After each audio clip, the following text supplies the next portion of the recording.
Guys, আসসালামু আলাইকুম।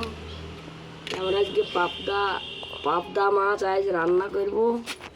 এই দেখো পাবদা মাছ আপনাদেরকে দেখাচ্ছি কেটে। এরা কিছু বাদ যাবে না, খালি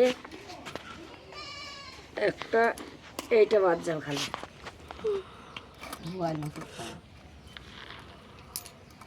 এই হবা এই মাছের সবটাই নেওয়া যাবে। এই দেখো এই হওয়া করে, আর এইখানে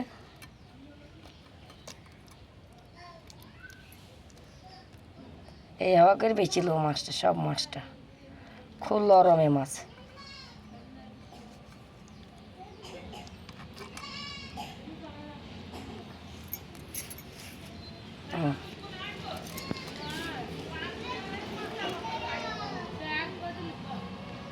এরকম করে মাছটা বাঁচতে হবে।